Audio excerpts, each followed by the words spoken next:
Hello, monsters. My name is Jane Judge. Welcome to Monsters University, a homebrew tabletop role-playing game hosted live at twitch.tv/JaneJudge. Enjoy this silly role-playing game with me and my friends. Hello, and welcome to Monsters University. Ghouls, girlies, beasties, whatever you are. This is a homebrew, horny tabletop role-playing game, and let's start this off with a bang. Happy Valentine's Day! All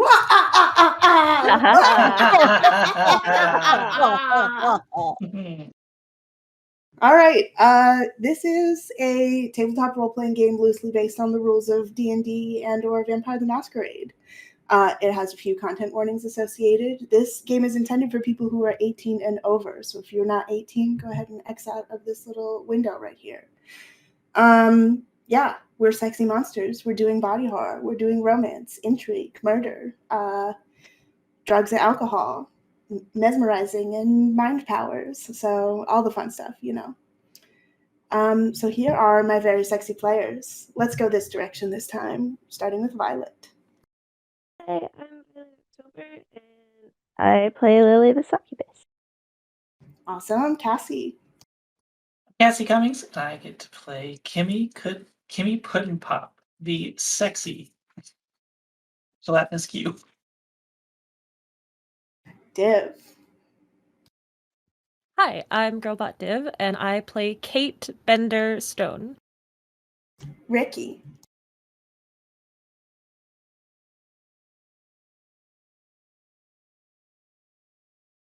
And Dominique.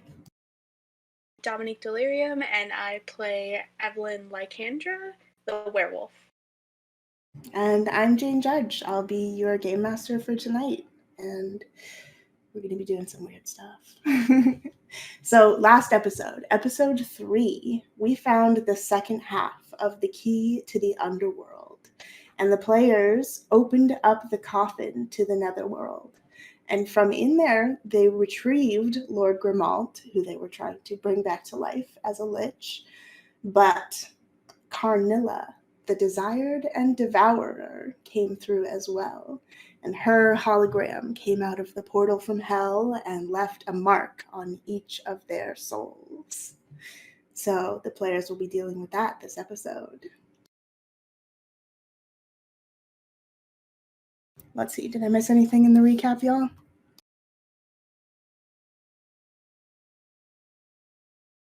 Oh, we also had a very lovely little scene with Bender and Sarah last episode.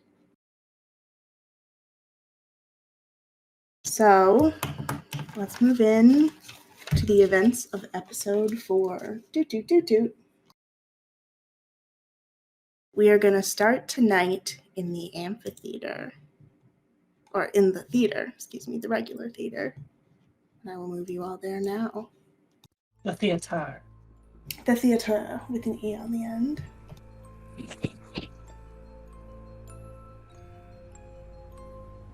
So, tonight we have a performance.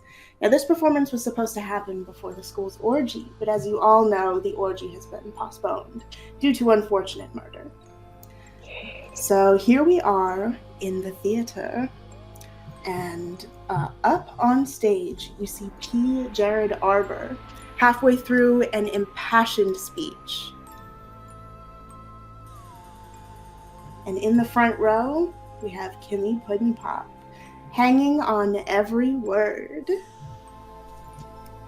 Jared is doing a open-air Shakespeare performance. It's a self-edited modern Hamlet, and he plays every character.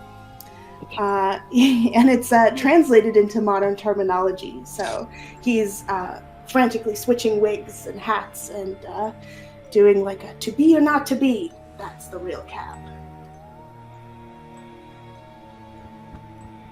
So there's about 6 different costumes, and P. Jared is like throwing his heart into this performance, his little wooden body moving across the stage.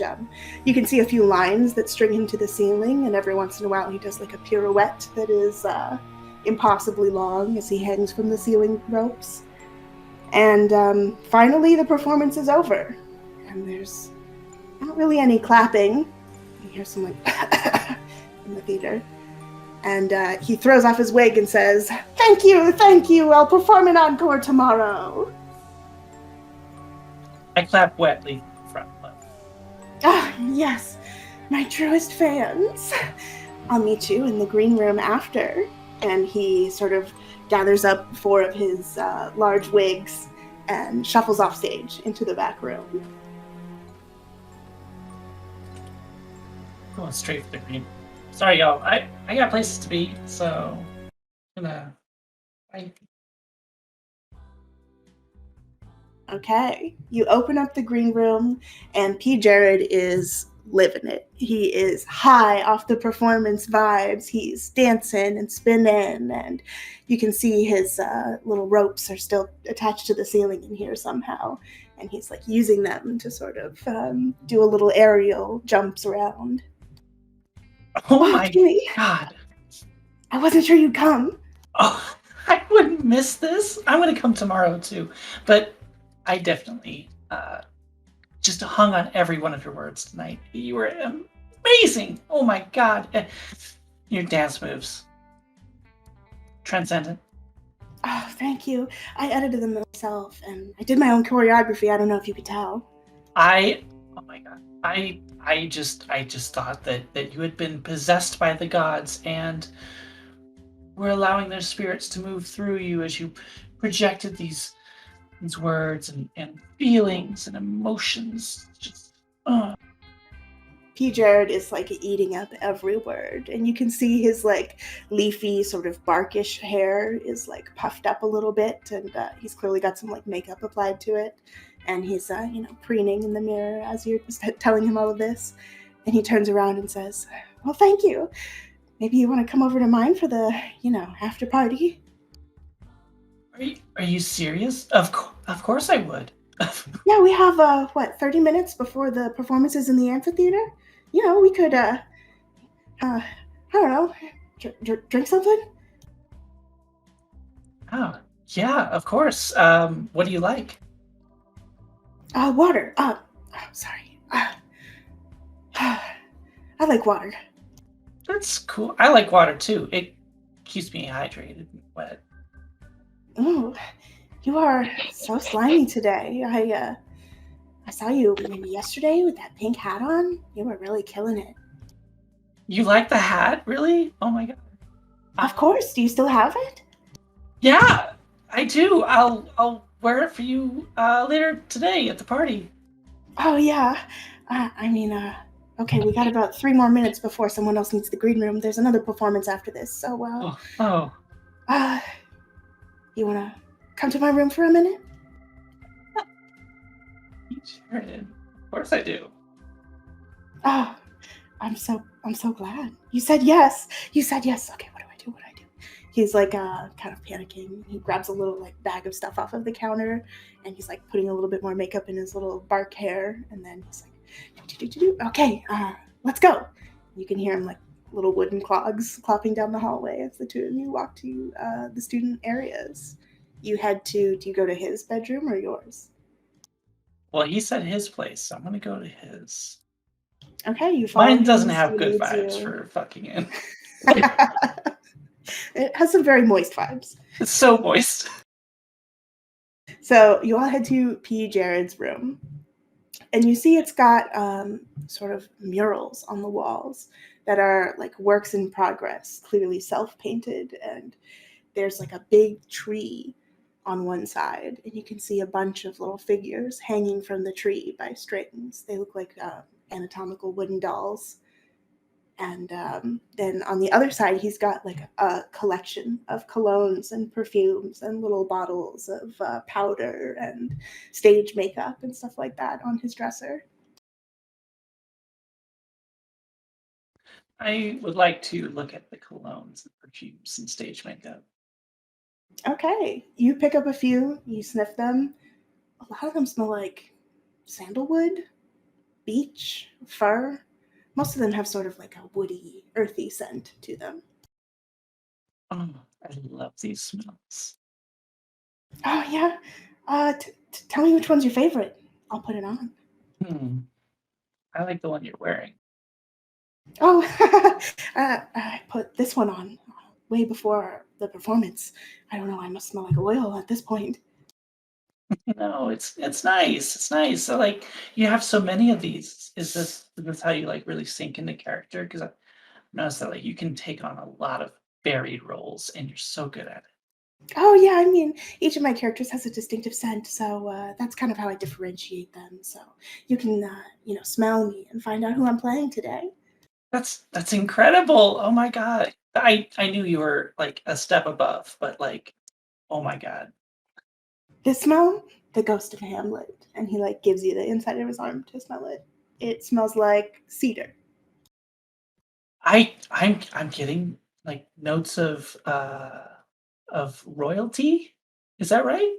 Oh, well, you flatter me, but yes, absolutely, that's correct. Amazing. Oh my gosh. Wow. Can't believe I'm in P. Jared's room. This is incredible. He's like kind of clearing some sweaters and stuff off of the bed so that you can sit. Oh, I mean, I wasn't really prepared for someone to come over. It looks like he's vacuumed the carpet. He was very prepared for someone to come over.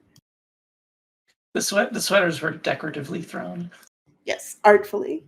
And you see, as he says that, his nose kind of grows and shrinks a little bit.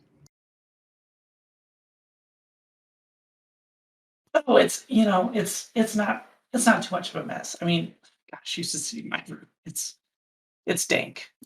And like not the good kind of dank. It's like dank. Oh, gonna grow some mold on my torso if I stay over there.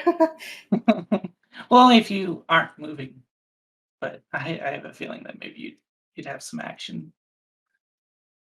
And you can see his little cheeks turn like flush red when you say that. So, I don't know. I don't know what we would even do. Tell you the truth, I've never done this before. And his nose doesn't move at all when he says that.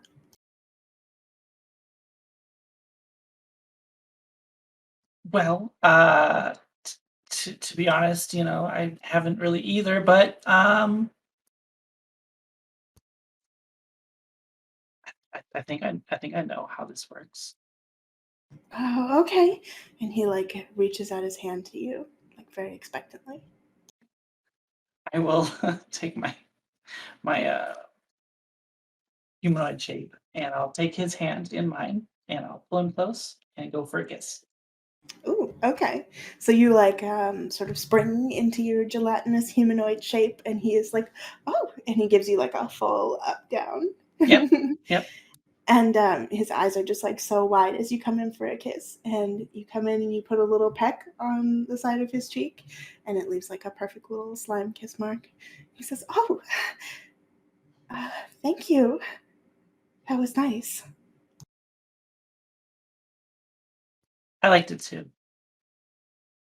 Can we, should we do it again? Yes.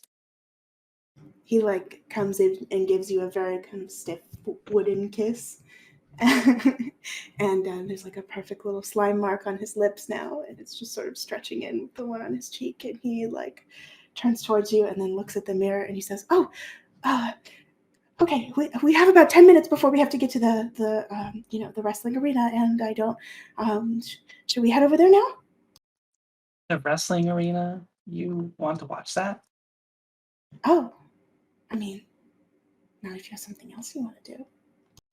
I mean, it's my brother, and he's gonna win anyway. It doesn't matter. Oh yes, but did you hear who he's fighting? Does it matter? Oh, it matters when you hear this. And P. Jared always has the gossip. He's like laying into the drama. He's like, Ishtal is going to be there. And I have heard he is so mad. He's going to punch a hole right through Jared. That's who my brother's wrestling? Oh, yeah. You're going to want to see this. You might have I to be there to definitely pick want up to. the slime after. I definitely want to see that. Can we get front row seats? I want to be in the splash zone. Oh, I'm sure I can pull something with the theater department. And his like nose grows a little. Okay, all right. Well, we'll save this for later, right? I mean, we're not going anywhere. Yeah. I mean, you can come over after. Okay. All right. I just gotta watch my brother get beat up first. Okay. I'll meet you there. Okay. Yeah. I'll save you a seat. Thanks. And I'll walk out and then collapse down into a cube and slide away. Okay. As you are leaving, you turn around and you see a little hint of like P. Jared scraping the slime off and putting it in like a little jar on his dresser. Incredible. Okay, and he also like douses himself with the cedar spray as he like Yes. gets ready to come out. Okay, and we're gonna move to the arena. So everyone is here. This is the biggest event that's happening in school today. There's gonna be a fight, and people have turned up.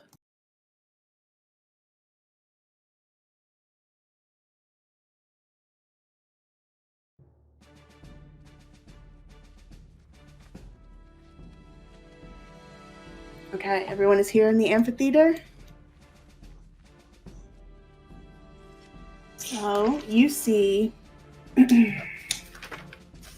Jeremy Puddin Pop, a amorphic slime cube just like Kimmy, who is sort of flexing in a tank top, like popping out a humanoid arm with just massive biceps and muscles and like kind of hamming it up gladiatorial style in the middle of this amphitheater. And it's just full of all your classmates. Everyone is here. And the five of you are kind of sitting maybe towards the front right area. So you have sort of a semi-private area so you can talk about stuff without somebody listening in. So what is it you all are talking about in this moment?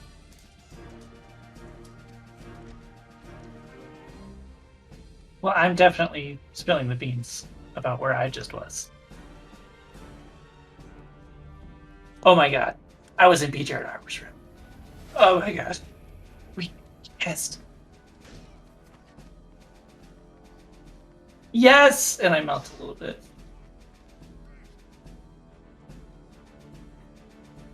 Assuming it went well. Yeah, we're gonna like maybe hook up tonight. I don't know.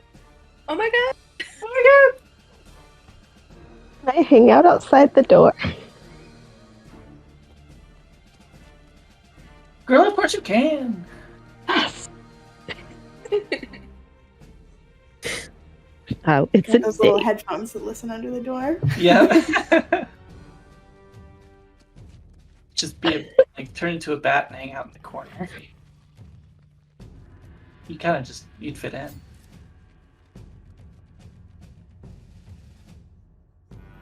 Okay, as the five of you are talking, all of you feel that little moat in the center of your chest that Carnilla had implanted. All five of you at once feel the same sort of pulse of energy. And then nothing again. And then a pulse of energy. You feel maybe once or twice a minute. It's not very predictable, but just a little reminder that something is there. God, my heart is aflutter right now. I don't have a heart, but I just imagine that's what's happening. I felt that too, and I don't usually feel it unless it's indigestion. I think it was coming from the orbs. The orbs? Oh, the orbs. Yeah. Really?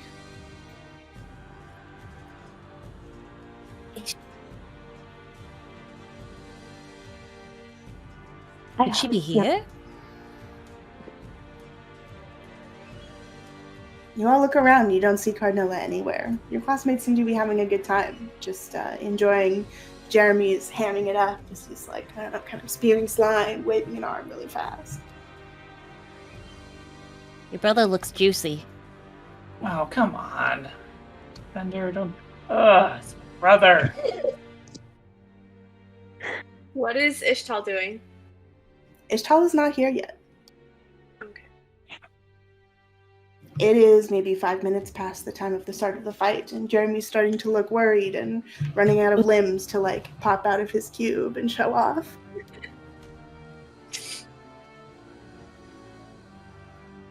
Is he? I came to watch my brother get beat up, not to show off. Yeah, I wonder where Ishtal is.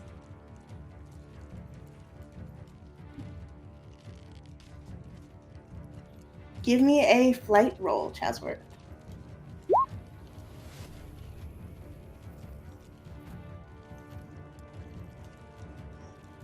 Okay, a 7. You're not sure. It's just on the edge of dusk, and you can't really see anything up in the tops of the amphitheater.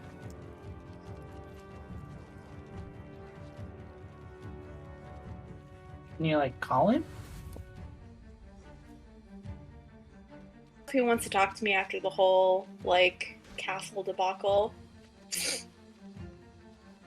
He was you pretty all stone-faced remember after that. Castle Navaria has been completely removed brick by brick and turned into other buildings and constructions by the Lycandra family. Yeah.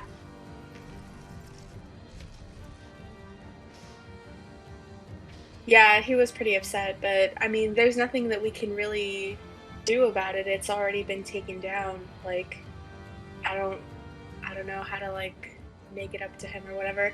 And then I subtly, like, in my pocket, like, rub the brick that I've been like holding around for him. You feel a little sense of power coming from the brick. You don't know if that's you or if that's the brick itself, but you're glad to have it. And it's a comforting feeling in your pocket. As you all are talking about this, P. Jared comes in, and he is like clop, clop, clop in his little wooden clogs, coming over, and he sits right next to Kimmy, very close, almost touching. Hi guys, hi. Sorry I'm a little late, Kimmy. Oh, no, it's perfect. Yeah, obviously, I haven't started yet. Just, my brother's showing off. Oh yeah, wasn't the fight supposed to be started already? Where's Yeah. Ishtal? I don't know. Well, I don't know if you guys have heard, but I guess stuff has been going missing lately. Going missing. Like, Oh, how? yeah. Well, all the artifacts from Castle Navaria, even small ones, people have been saying that they've been stolen. Even the small ones.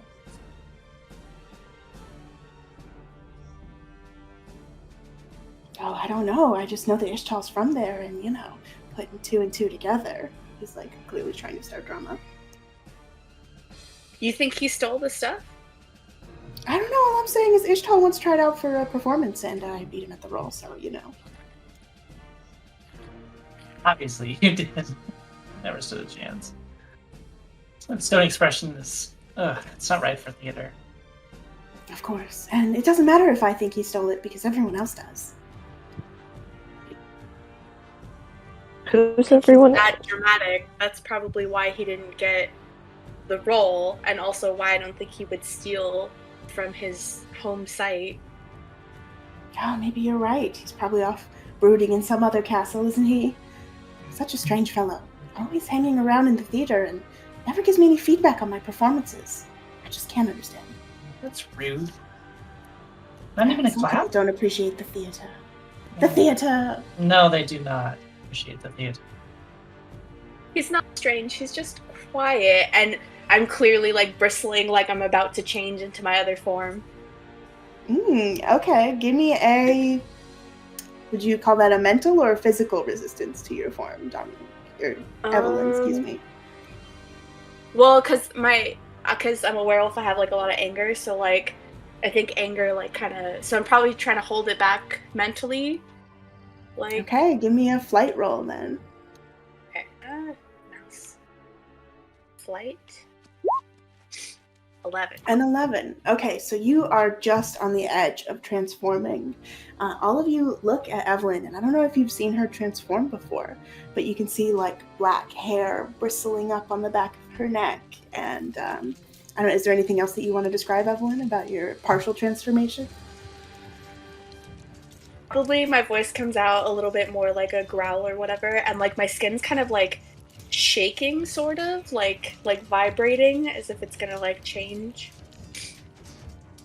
Okay, but you are able to resist the full call of the moon, and you look up and it's just a tiny crescent right now.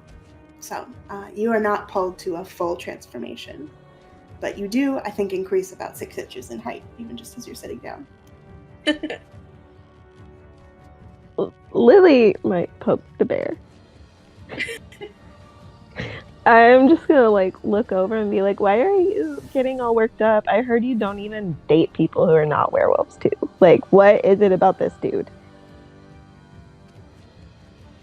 That I've totally dated outside of my monster race. That's not what Sarah said. P. Jared looks around and says, well, I don't know. Have you dated anyone?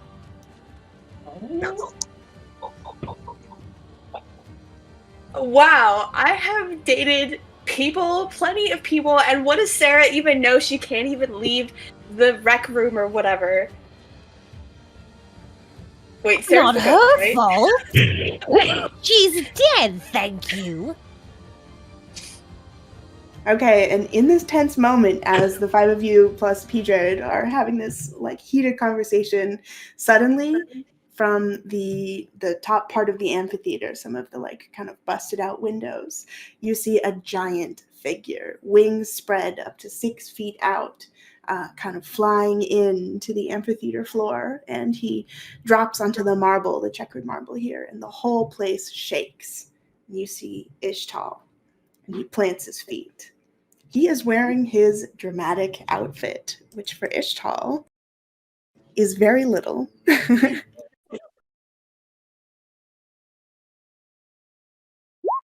There we go.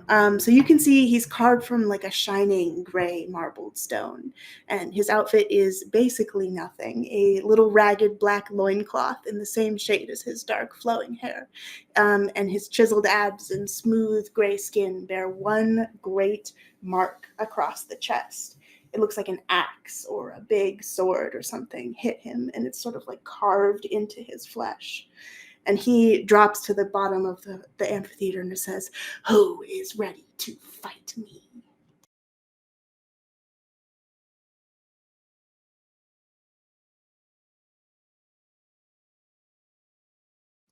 Okay, I'm ready for this now.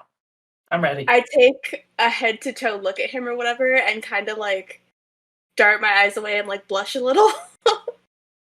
Okay, you're still in your partially transformed werewolf form. I'm going to need one more check to maintain your own decency in this moment. Okay. Flight, right? Yes. 14. A 14. Okay. So you are able to maintain a control in your emotions. You've practiced this. You don't like transforming into a werewolf outside of your control. So you sort of sit and focus on the cold stone underneath you. And you feel your cheeks flush and you focus on that feeling. And the hair on the back of your neck and your size shrinks down a little bit. And you're back to regular human Evelyn. Ishtal has provided an excellent focus, not only for you, but for the rest of the amphitheater as well. The place falls quiet, and the fight begins. Is there anything else you all want to talk about before it starts? Ishtal! Beat him up! Okay, I've got everybody's stats pulled up. So, Ishtal kind of circles around Jeremy, and Jeremy is circling back, and there's sort of a dramatic tension moment, and everything falls quiet. You could hear a pin drop, and each one of them is sort of baiting the other to come first at them, and like circling, and suddenly you hear Ishtal sort of pull into a rage. He's like, "Roar!" And he runs at Jeremy and tries to punch a fist through him.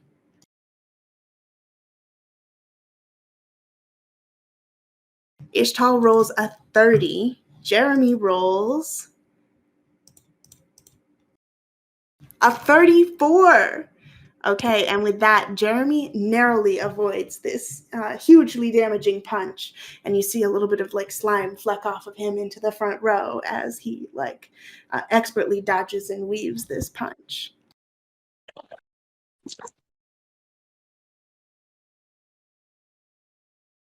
Ooh, quit trying to hit him and hit him. Okay, Ishtal hears you, Kimmy, and he's like, "Argh!" And he goes in for another punch. He's flying across the arena, and he's trying to punch into Jeremy. Ishtal rolls 19. Jeremy rolls A 37. This time Jeremy is ready, and as a trained fighter, he's able to not only just dodge the first, but come in for a punch, and he goes straight for the slash across Ishtal's chest. And you can see the slime sort of sinking in and the acid hitting him on the internal organs that you assume are inside of the stone creature. And Ishtal looks hurt. He looks like he's not doing very well after this, and he's like sort of on the ground in superhero pose over near your corner.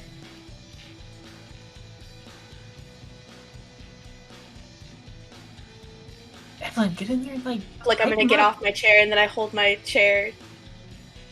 Ishtal's like long black flowing hair moves behind him without any sort of motion, and he looks up at you. Give him a flirt roll.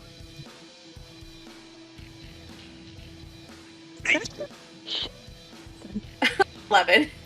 An 11. He looks at you and his eyes are steel. He looks furious. But he does reach out his arm and grab the chair from you. And he swings around and he tries to use the element of surprise and hit Jeremy with it. With an 18. Jeremy is just going to try to avoid this one with a flight. And he does not. The chair whacks him along the side of the head, and a whole section of slime comes off the top of his cube, and you can see it like sort of roll over. This rolls over maybe towards the other side, so if somebody wanted to pick it up and throw it back to him, they'd have to run across the amphitheater. Okay, Jeremy is looking hurt, but he realizes that he needs to do something now before Ishtal takes him out by sheer strength alone. So he tries to get a hit in on Ishtal, and it's a low blow. He goes for a punch with an arm that comes out, but at the last second, a slimy leg kind of pops out of the bottom of his form and tries to sweep Ishtal off his feet. He rolls a 34, and Ishtal, to defend, rolls a 30.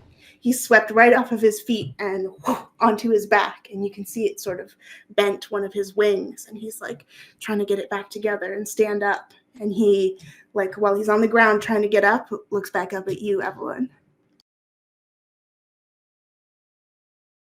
Hands over my face, like, can I assist him? Am I allowed to help him get up? Yeah, you can come up to the ring and help him get up. And Jeremy, like, sort of calls a T. And they go to their separate corners of the ring, like, I don't know, they do in wrestling sometimes.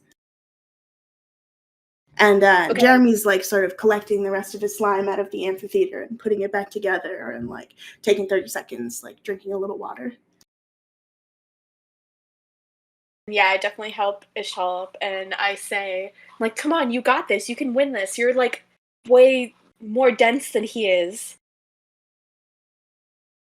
Yeah, my sheer density alone should make this much easier, but I'm really struggling. I don't think I'm focused.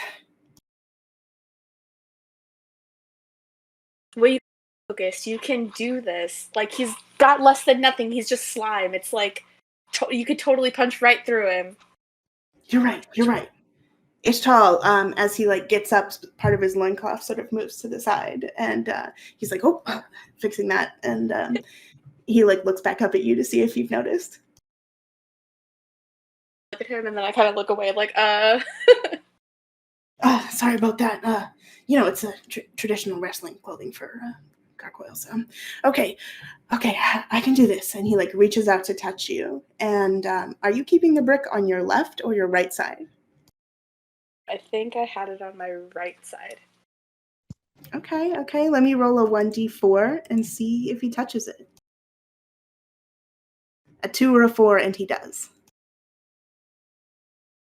Okay, he reaches up with his left arm and touches your right side and sort of touches again. He's like, do you have one? Oh, I do have this brick that I've kind of been holding on to because I thought... From Nivaria? Yeah. He, like, looks at you and he says, but why? I just thought that maybe if I showed you this brick and maybe we could talk about rebuilding something together, even though we can't fully build your castle from before, like, maybe we could build something together starting with this. It's like a He- symbol, you know. He looks at you, and his eyes are still kind of steely and angry, but you see them soften a little bit on the edges. And he touches the brick again and says, "All right, we can talk after this." He goes back into the fight, and you hear a little ding, ding, ding. The bell's starting again. And this time Jeremy comes in flying. He's not wasting any more time. He knows if he takes another hit, he is out. So Jeremy's trying to get one in first. With a 45 fight roll, Ishtal's defense, a 28. Jeremy smacks him on the side of the head, and you can see like a splash of acid has like changed the texture on his stone face for a few days. And he's like, like reeling from it. And he turns back towards you, and he looks at the brick in your pocket. He says, "Throw it to me." Throw the brick at him. Okay, give me you can choose if this is a fight or a flirt roll. Let's try. Do you throw the brick sexily or regular? How do you throw something sexy? Get a little hip swing in there, you know. I'm gonna do fight. I think I have more points in fight, so let me try that. Okay, a 17. He reaches up his arm and catches it, and you don't see his arm move at all when this like heavy brick hits him. He says, "All right, it's time." And he's going to turn around and he's going to hurl it at Jeremy. Yeah, beat his ass with a brick. Yeah! Yeah. Okay, whoops, I rolled it twice. He got a 27. Jeremy is going to try and dodge this. And a 7. Jeremy takes the brick straight into the core of him, and it like rockets through, and there's a brick-shaped hole through his middle now. And he like kind of wiggles and wiggles and tries to slime his way back into standing up, and he collapses into a little slime puddle, and you see a little white flag raise out of it. Ishtal is like, "Ah!"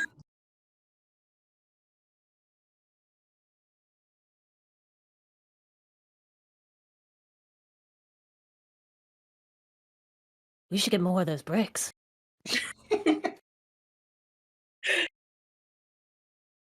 Okay, you see Ishtal like yelling and screaming, and his hair's like flowing behind him, and his little loincloth sort of picks up the same aura and like flows along behind him, and he like takes off up in the air 60 feet and like flies back down and does a superhero landing and like fucks up some of the marble on the ground.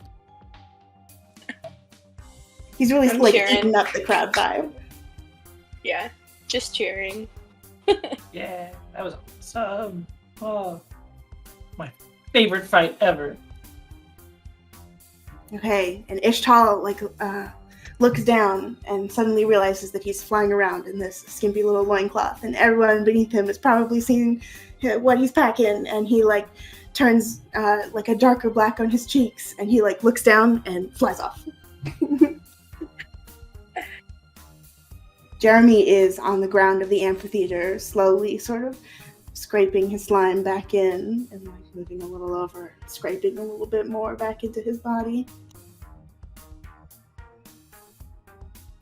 That was entertaining. Harry.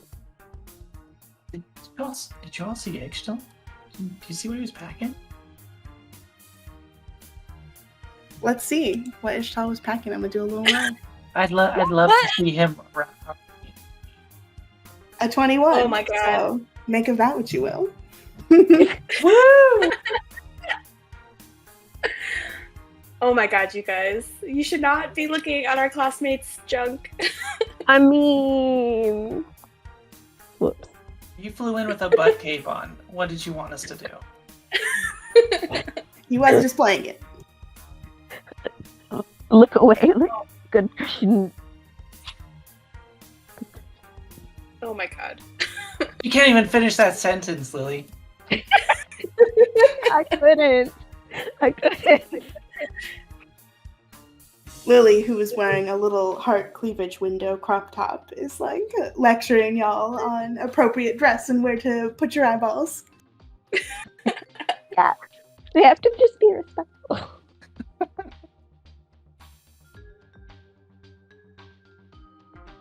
Incredible. I'm gonna remember this for a long time. Who punched your brother? Yeah, That's that was cool. awesome. Yeah!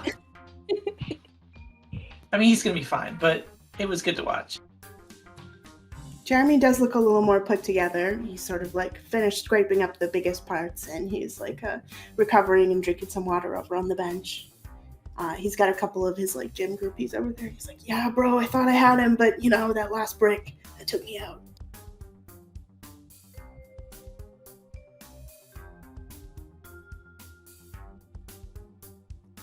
Hey, P. Jared, Yeah?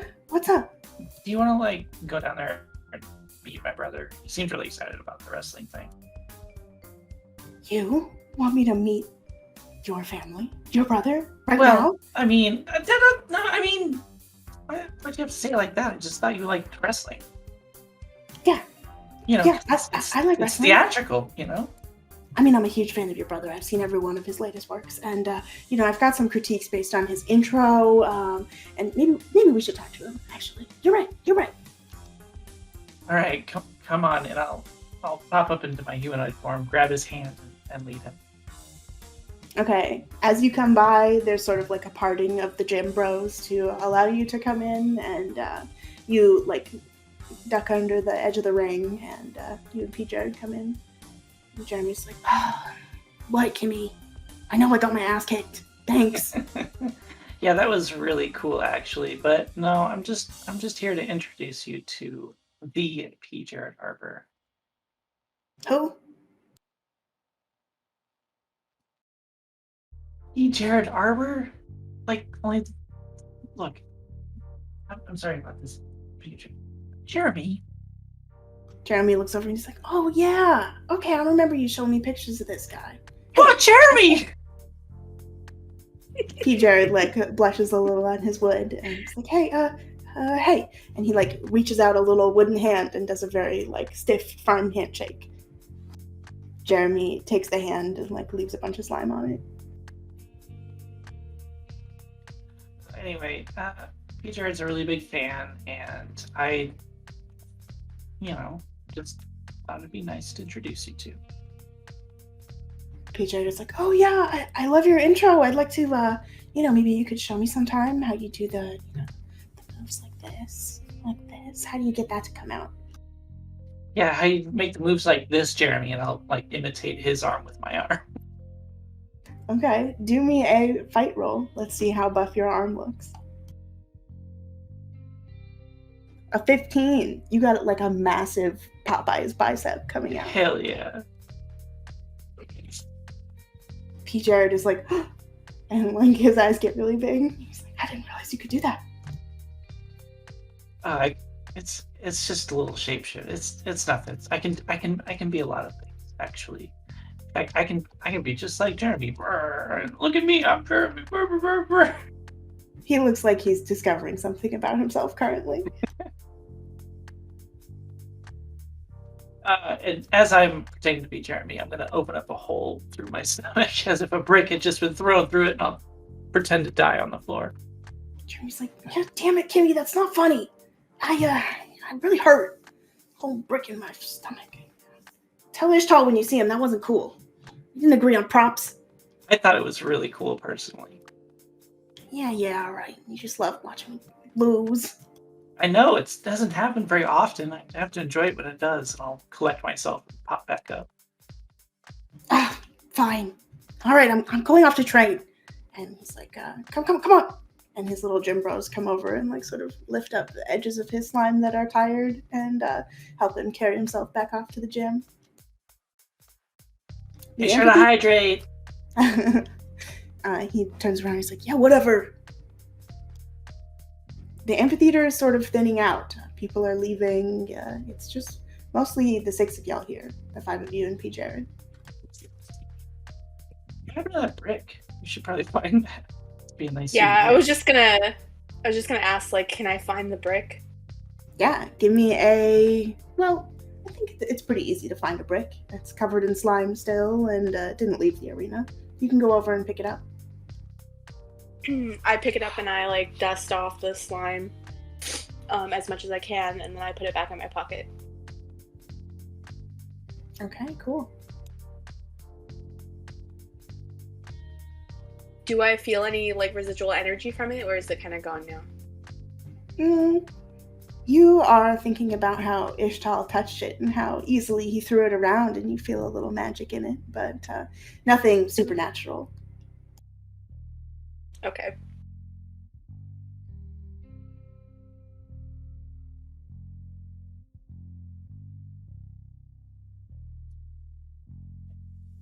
So, where'd you do it? Oh, fuck, that's right. You're just like, oh, they rescheduled it. Oh, It's gonna be maybe next week. I'm not sure. Take it up with Marie. I had my heart set on one thing. Wood. P. Jared is like, well, dreams come true sometimes, you know. Yeah, like when you wish upon a star, I guess, right? You know, to be a real boy. I mean,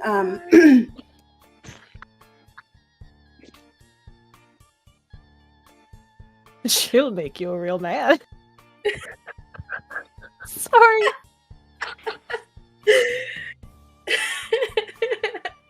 Dying. I'm dying.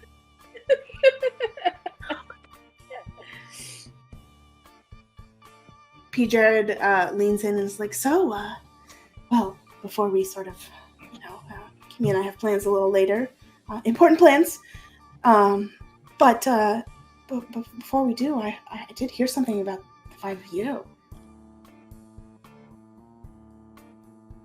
What'd you hear about us? Less that I heard about you and more that I heard headmistress Taliba yelling about you.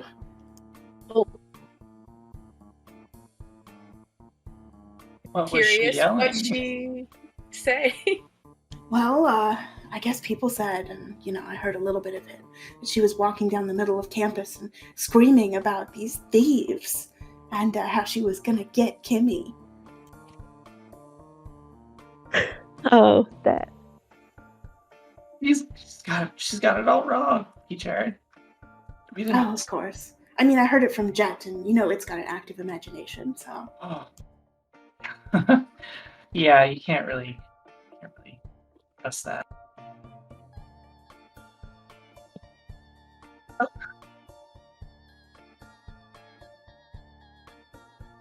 Exactly. Tell him, Chazworth. It was official student council. Oh, well, I'm sure, sometime during school hours tomorrow, you'll have to talk to Professor Taliba about that, get that sorted out, or, there might be trouble. She seemed, angry. We'll handle it. I'm not worried. Oh, good. I know you're such a good talker. You can get through anything, Kimmy. I melt a bit. I get like 6 inches smaller. He reaches out his hand to sort of touch the top of your slime. Ooh, you're so cute and short. Oh my god. Okay, alright. Yeah. Gosh, I should probably go clean up for our important business later, P. Jared. Oh. Okay. Well, just shoot me a text and I'll see you later. Okay, And, alright. Okay, bye. And he sort of runs away. Okay. Holy shit, y'all.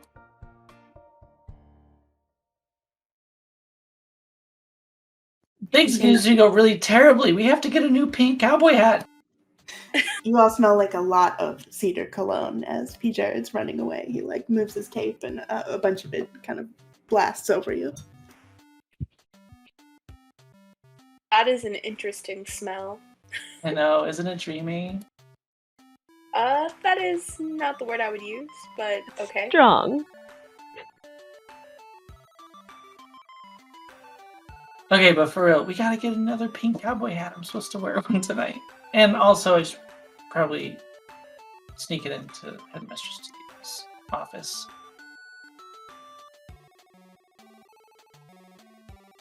I think there's a Party City downtown. They might have one of those pink bachelorette hats. That's what we have to get. We have to go get a pink bachelorette hat. Okay, there absolutely is, let's call it a Spirit Halloween store full of this kind of stuff downtown. That's perfect. All right, let's go down to Spirit. I'll get a new pink cowboy hat. I'm gonna wear it to P. Jared's. I'm gonna have. Did the hat have any embellishments on it? Yes. It did. You all Lots of remember them. it had a big, bright red gem directly in the center that Yep. Carmilla stuffed in her mouth and chewed until it Yep. disappeared. Yep. So I gotta bejewel this cowboy hat too. I am down to help bejewel a hat if we find one suitable. Okay. All right. Because I have to wear it for P. Jared, and then I'm gonna slip it into Headmistress and replace it before she kills me. What if he wants you to wear it again? Should get 2 hats. Good thinking. That's why you've got the brains.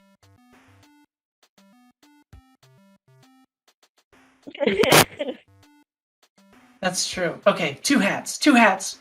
2 bejeweled hats. We can do this.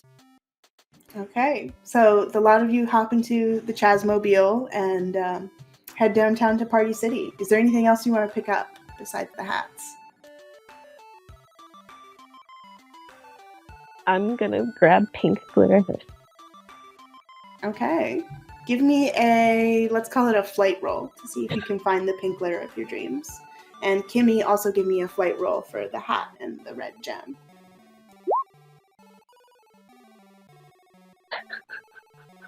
Was that 13 a fresh one? Yes. Okay, so you find sort of a plastic pink hat. It's not like leather or anything like that, but you can glue a little something onto it and make an approximation of the hat from a distance. Then that's what I will do. Okay, you pick up the supplies for 2 of that. Lily, you find the pink glitter of your dreams. It is the perfect size, it's got the perfect reflect, everything that you could imagine. Oh yeah, I'm gonna walk away with as many as I can fit. Okay, Div, what is this for? I was gonna help with the hat. Oh, okay. Well, Bender, you found a slightly worse, very small pink hat. Do you pick it up? I offer it to Kimmy. Is this a hat for ants? Could be. I think Headmistress, I believe, is going to notice that one's smaller. Should look for costume jewelry for the big jewel. Okay, there is a costume jewelry aisle, and it's like full of all the bedazzling bling or whatever, and you can pick up a pretty good approximation of like a red jewel. Cool. Chazworth, is there anything you want to pick up here at the Party City?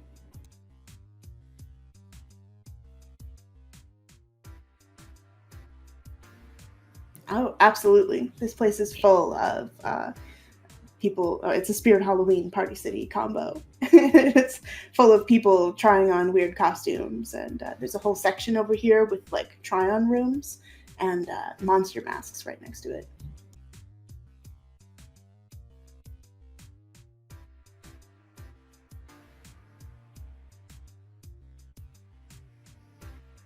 Okay, let's get a flight roll. A 20. You find somebody who looks like he's a track star. He's like maybe 6'2", got like crazy muscular legs. Looks like he, I don't know, spends all his time biking.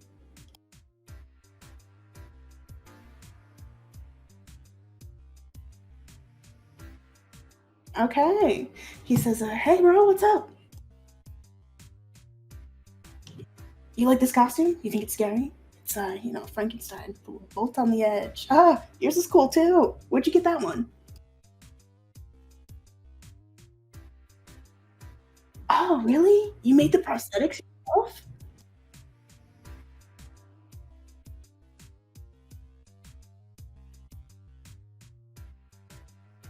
Oh, yeah, classic Frankenstein. People get really into that. Everyone always wants to pull on your little bolts.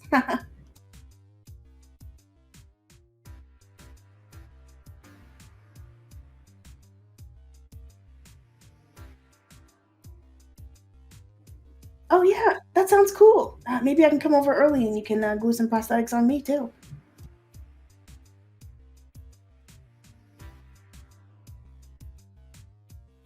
Cool, bro. And he like gives you his deeds.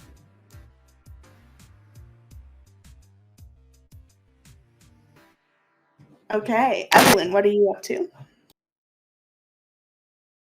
I am browsing the like home decor, like you know how they have like the Hocus Pocus and the trick or treat stuff with like cups and like mats and blankets and stuff. Absolutely. What are you looking for? I'm not looking for anything in particular. I'm just looking around while everyone's looking for the hat. Okay, give me a flight roll.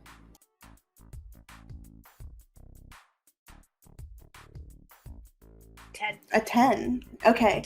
You find kind of a cheesy sign with like cobwebs on it, and it says, home is where I lay my bricks. That is so cute. Oh my god.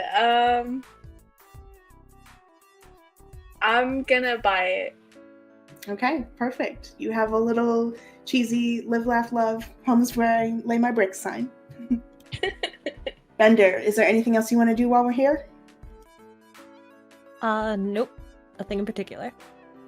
Okay, so y'all check out of the Party City Spirit Halloween mashup. All of you having accomplished something interesting.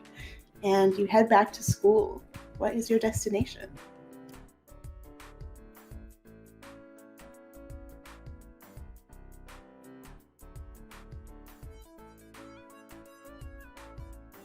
Maybe she just didn't notice. Like, notice. You all flash back to frantically driving out of campus and Professor Taliba locking eyes directly with Kimmy, wearing the pink cowboy hat and like... You think she might have noticed. It's gonna be fine. She's gonna see the hat and be like, oh, it's a misunderstanding. It was a different hat. And then she's gonna see me with my hat, and she's gonna see her hat. And she'll be like, oh, of course. So yeah, so I'm gonna glue the jewel to the front of the hat. I would go right back in. Okay, you guys set up in the student lounge and you are gluing the hat together. Feel free to give me a, let's call it a flight roll. And if you want, someone can aid you. Oh, please aid me. I'm so bad at this.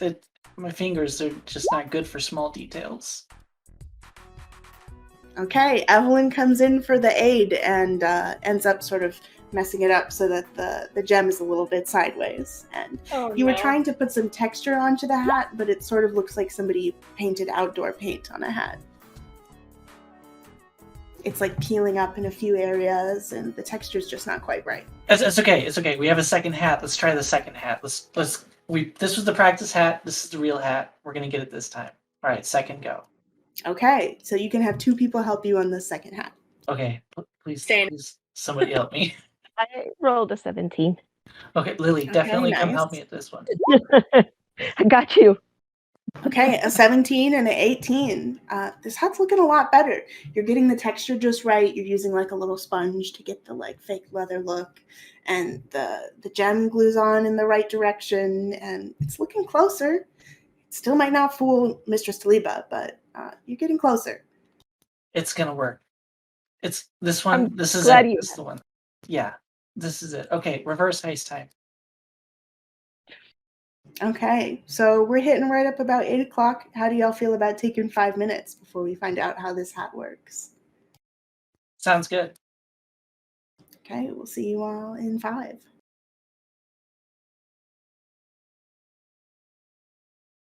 Hello, Monster Class. We are back. So for the first half of this episode, we have been going through some of the performances that were supposed to happen before the orgy. And now our classmates have some decisions to make. Will they be waking up early and going to see Mistress Taliba first thing in the morning? Or will they be headed to their first class instead? Monsters, you are all in the student lounge and you have a choice to make. Are we taking the hat to her or are we sneaking in? Oh no, we're doing a reverse heist. I'm not bringing this hat to Mistress Taliba. Should we do it again during her first class? That would be smart. She might be there right now. What is our first class today? Is it with her? Oh God, I hope not. You all have reanimation class this morning with Professor Mm. Gruntilda.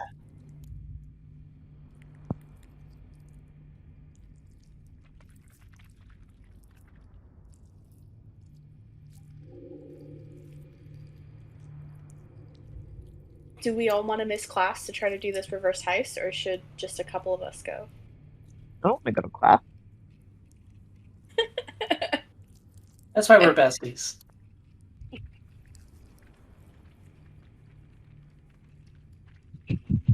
I'm going with the heist. Hell yeah, ride and die. It'd be suspicious Okay. if all of us were gone from class. Yeah.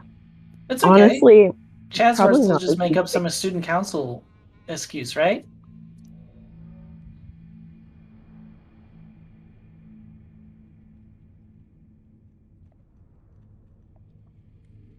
Perfect. See?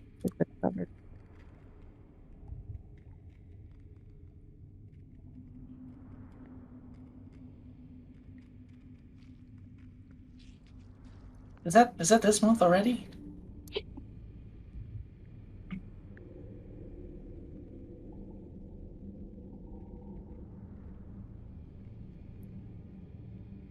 Yeah, I'm in on the heist too. Okay, so we are skipping class and heading over to the Potionomics building. And let's see, before you all go over there, give me a flight roll.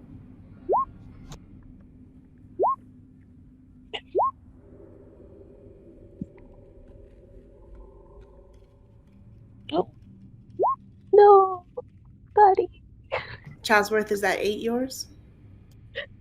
Okay, so you all are walking over there, and Chazworth, Evelyn, and God damn it, Bender. Yeah, the three of you are sort of not really paying attention, but Lily and Evelyn, you both see Mistress Taliba isn't in the office. The lights are off. She isn't in the Potionomics classroom either. The lights are off in there also.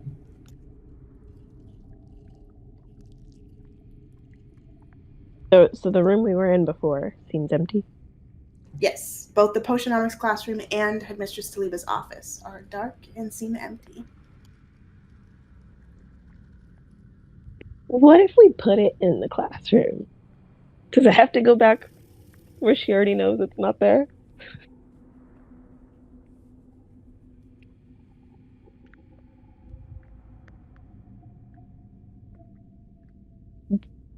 Oh,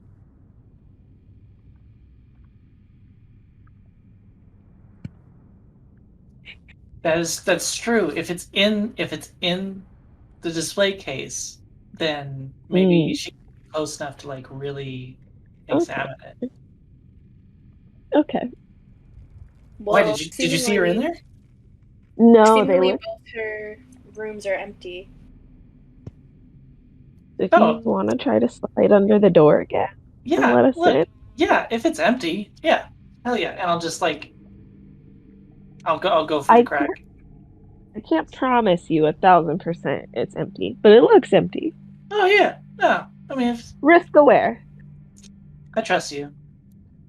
Okay, so Kimmy, you've done this before. You know exactly where the lock is. You don't even put your head on the other side of the door to look. You just click and it's open, and you pull your slime back from under the crack in the door, and it creaks open, and it's dark in here. You know where the light switch is, and you see the little what do you call them, spotlights shining down, illuminating all of the display cases full of her equipment. And everything looks cleaned up, put back together. All of the glass has been swept. The latex catsuit is back in its big box over here. And you see the cucumber-shaped model back on the shelf. I do not want to turn the light back on. I'm just going to try and glide as effortlessly as I can towards the podium, the display case where the hat goes. You know, hope everyone behind me is as quiet as I'm trying to be. Okay, Kimmy, give me a. You can choose flight or fight. This physical or mental. Physical. Let's Okay. get physical. You sort of lift yourself up onto teeny tiny little slime legs and, like, ever so quietly, secretly move into this place. Yes. And you go right back, pinpoint the spot where you can see there's like an empty podium. And you just ever so carefully set the hat back down. And you turn around. What is everyone else up to? Let's start with Chazworth.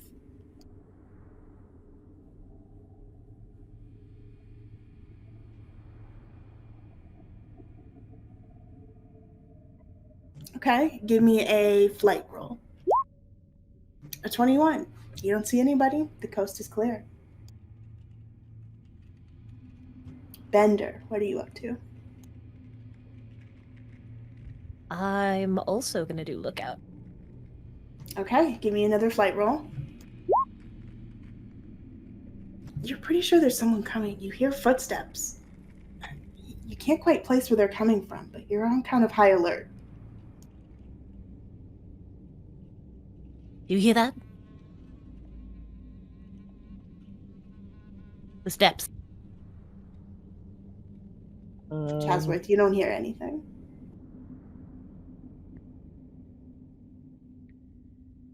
Oh, it might be a worm. 1 second. Yep, there's a big old fat nightcrawler worm that you pull right out of your ear. Ah!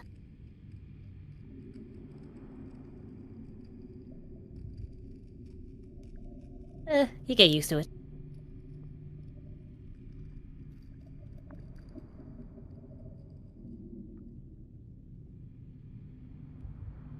Thank you.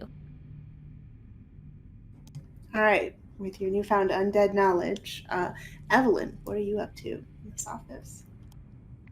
My head, her office, and the classroom are like right next to each other, and the classroom has windows that see out to like the front of the building to see if anybody's like entering the building. So like Yeah. I'm looking out the window to see if anyone is like coming up the walkway.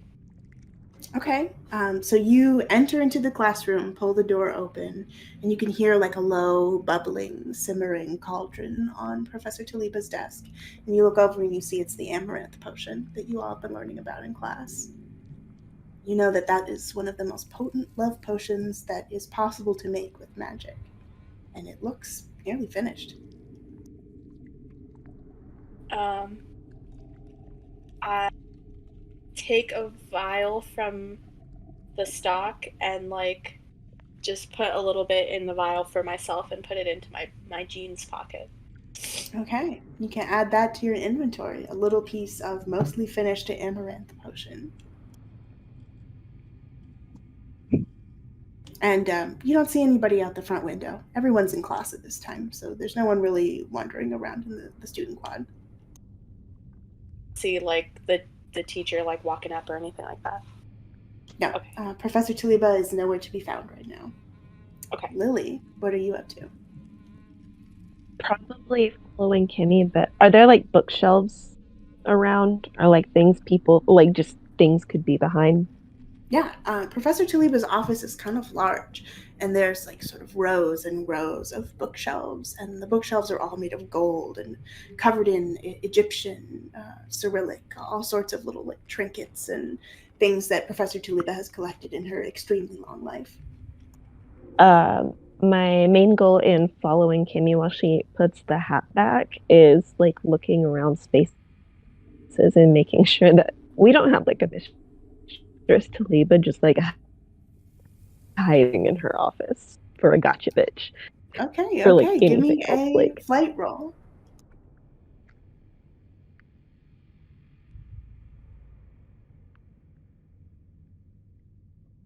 Oh, Lily, did we lose you? Oh, there you are. A 24. You don't see anybody in between the bookshelves. You don't see anybody by the desk. And as Evelyn is putting back, or sorry, Kimmy is putting back the hat, you step forward a little bit and you're pretty sure you hear somebody. There's nobody inside of the office, but you hear something maybe closer to the giant sarcophagus behind her desk.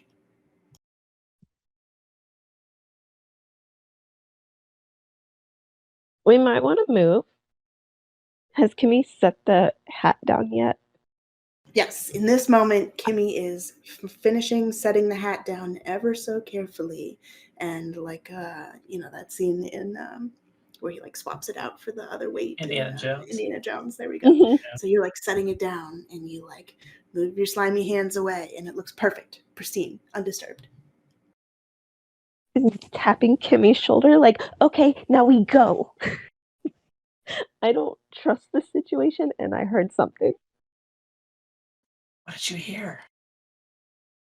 I don't want to find out. Was it footsteps? What was it? Is that what it was? You hear Or just like like a little bit of rustling from over by the sarcophagus. We can check out noises, or we can GTFO. But either way, I think she knows. No. We gotta get out of here. We got gotta- this. Okay. Yeah. Operation Hat Returning is completed. And I Okay. promise have the spare. So, you are wearing the spare, Lily. And everyone who has stepped foot inside of the office, who isn't like outside in the Potionomics classroom, give me a flight roll. Chazworth and Bender, you can decide whether or not you have stepped far enough into the office for this apply to you.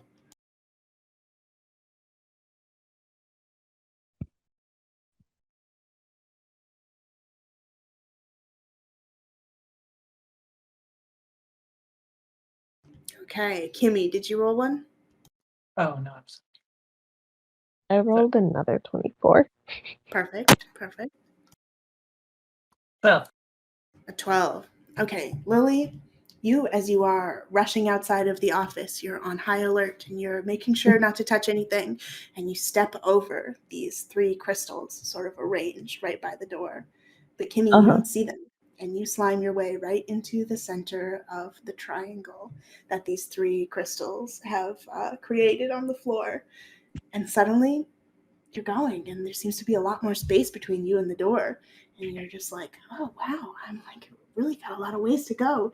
And then you like look up and you see the door getting bigger and bigger as you shrink. I'm a grape. Help! Oh god! You shrink down to be about 5 inches tall in the center of this triangle. Just a little grape. Did we see this? We saw this, right? Or, You could hear Lily. What Kimmy saying? like, fall to the ground and try and like tell Kimmy to run over to me. Okay, Kimmy, give me a fight roll as you are fighting for your life, trying to use your little tiny slimy legs. Okay, I'm gonna pop out like a few more legs for extra speed. Got like a little like millipede action going on. Should you say flight or fight? Fight. This one is physical. 16. Okay, you absolutely make it, and you run right up on Lily's hands. That's you, buddy. Oh god, thank you. I turn around with a tiny Kimmy in my hands. Help! Okay, we have everybody sort of collected right outside of the Potionomics room in the office now, and this is sort of a magic that none of you have ever seen, a monster turning small like this. I hope it's a time-based effect. You'll be back to normal. I promise. You can... I don't know. I was moving towards the door and all of a sudden I shrank. Could it be a slime thing? No, There were like these little crystals on the floor that looked like a thing you should not run through, so I didn't run through them, and I forgot to tell Kimmy. So it's a oh my boost. god. Yes. Bender recognizes this as the 3 jade crystals that Bender saw the first time that you all entered the office.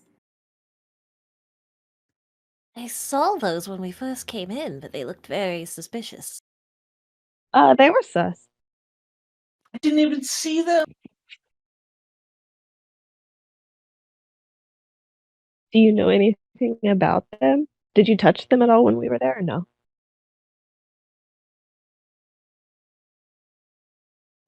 I didn't touch him. Bender, you can make a flight roll if you would like. Maybe you look them up in the library afterwards. A 6. You looked them up, but there wasn't a whole lot about, jade crystals. You didn't really find anything.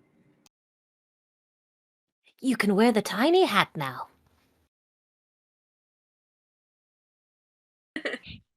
Kimmy, you put it on. It's the perfect size.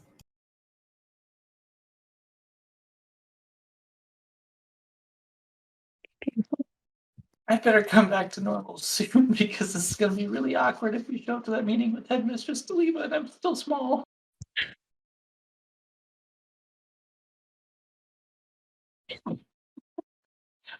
Quick, find a glass of water. Dump me in some water.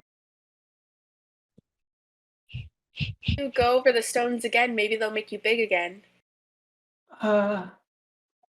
Actually, that's not a bad idea. Okay, we have to go back in. Reverse heist again. Reverse heist. Okay.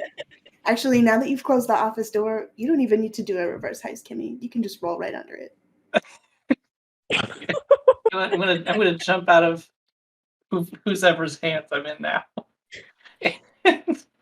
Splat onto the floor and just turn to a ball and roll up through the crack.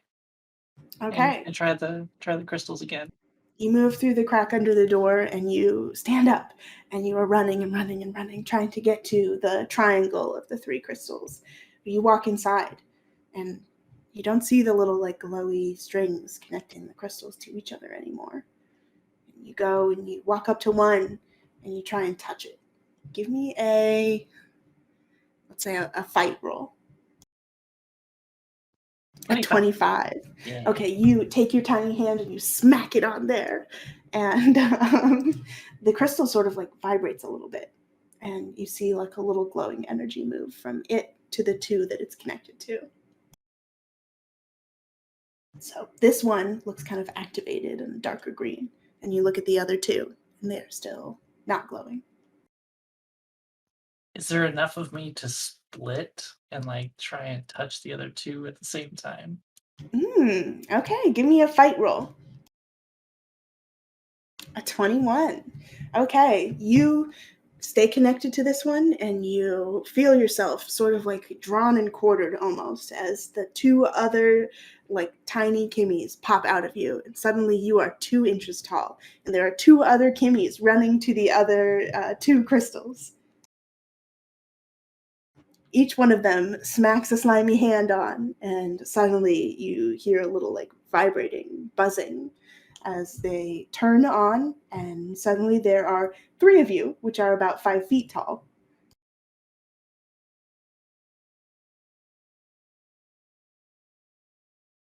Oh, fuck. I gotta collect myself. All right. Okay, you collect yourself together. Give me a fight roll to try and squish back into one. A 23. You're nailing these. You totally absorb your other selves and you're back into your normal Kimmy self, and the tiny hat looks very silly on your head now. Okay, I'm gonna rush over to the door, and then I'm gonna open it and act cool. Okay, you sort of in a panic run over to the door and pull it open, and suddenly you're okay, close the door behind me. Very cash. Yep. And I'll be like, here you go, Bender, you can have this hat back. I give Kimmy the spare that I brought with me. Yeah. I put on the big hat. Okay. Put on Reverse heist complete. Whew. All right. That was exciting.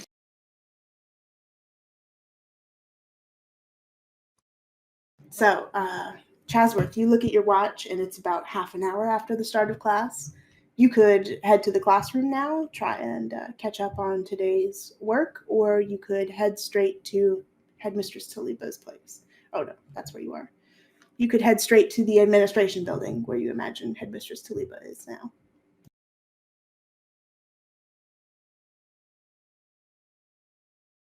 Okay, is everyone else coming to reanimation class too? Yeah. Yeah. Yeah, slip in the back. Okay, so you all head over there. Let me bring you here on the map.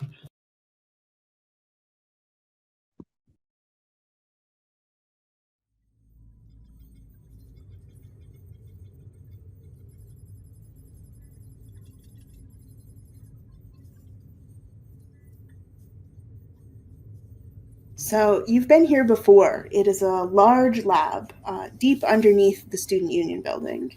And there's steel slab desks everywhere, lots of like overhead buzzing fluorescent lighting. The smell of formaldehyde is really thick in the air, and there are jars of preserved specimens lining the back wall. There's a locked small room in the back that houses the more dangerous chemicals. And in the center of the room is an enormous desk, which is also steel, with a large, comfortable chair. And there's a little normal sized desk alongside it.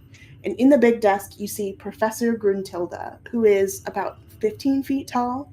She is a frost giant, and her like wavy gray hair sort of back in a ponytail, and her feet up on the desk as she is nose deep in a book.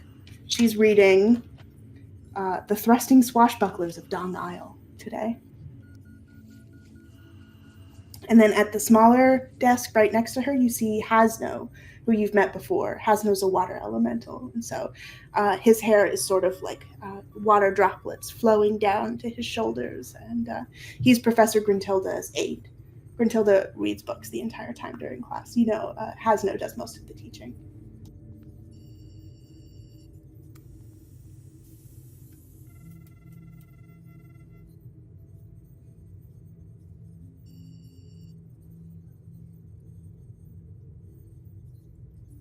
Okay, nobody notices. The rest of the class is working hard on the project, which looks to be reanimating a dead frog. And they have, jumper cables and batteries out, and they're just like trying to shock it and get it to come back together and put the magics and energies back in the right places to get the frog to move again.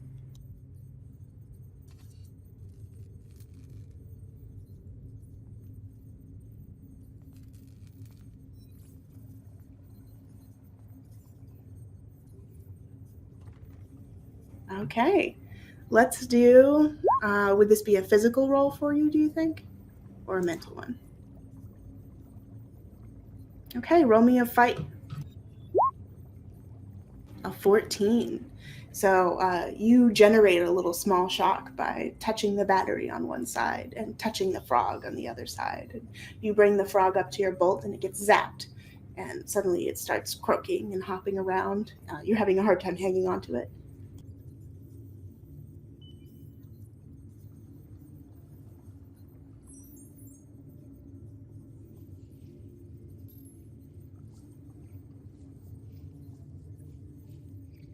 That was really cool. Yeah, it's very impressive. I mean, I can do this. It's not the same though. I want to like fill the frog with slime and like kind of puppet it. Okay, give me a fight roll. This would also be physical. A 22. Your frog picks up a tiny top hat and starts doing a dance. And it looks a little more gross and less frog-like, but definitely is animate. Yeah, maybe I should pay attention. That's more.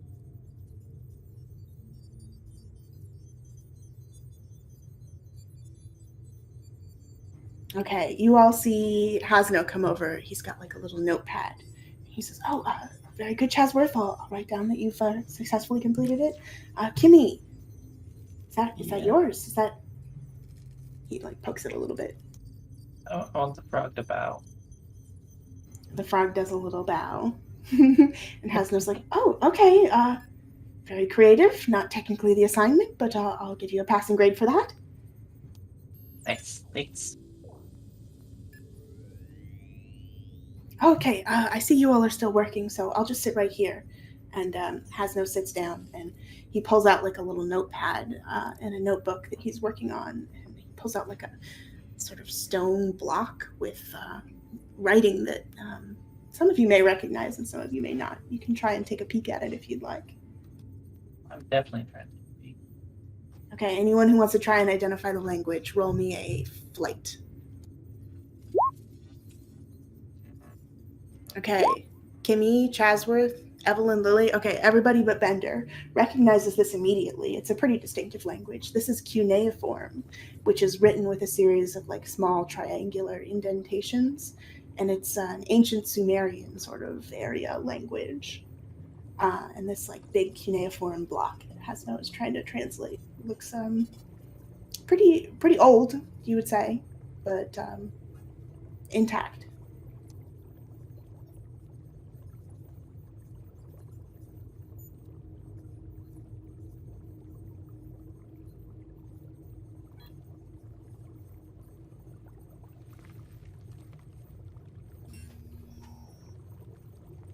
Hagno looks up every few minutes and sees if anybody else has finished a frog, and if not, he goes back to translating the cuneiform.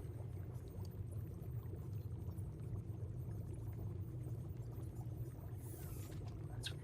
I can't speak that. Oh no, nobody can actually speak cuneiform. We don't know how the words are spoken anymore. It's a dead language, one of the few considered a dead language anyway. So, but it's kind of my specialty. You know, I speak every dead language there is. And okay, sorry. Yeah, continue your work. I'm sorry, I didn't mean to interrupt. So we recognize it, but he like knows what it means. Yeah, he is like laboriously, slowly translating the document into his. Oh, okay. Could I try and like sneak a peek at his translation? Okay, he is kind of trying to keep it private, so you can roll a, let's call that a fight. I'll tell you what I'll do. I'll have my frog do a little dance routine in the opposite direction. Okay, a distraction. Okay, Yeah. Let's call this a flight then. A 10. You know, like dancing the frog over there, and he's like, oh yes, very good, Kimmy, and like kind of goes back to it. And you can take a peek at his notes, but he definitely sees you doing it. Yeah. You can see it's at the top of the page, it says, from Castle Navaria, Sumerian relic number 34. And it talks about sort of the woes of the people at the top of the tablet, that maybe they're having a terrible time, there's some sort of plague coming, and they have a powerful queen who is solving all of their problems.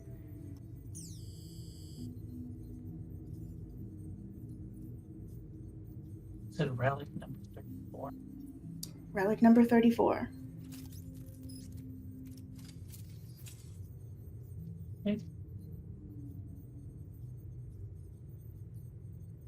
Bender, how's your frog coming? I feel like you should be good at this. Bender's popped an eye out of the frog and replaced it with one of her eyes, which is now blinking in the frog. See, it's alive. Can't you just like Any bite it? eye rolling around?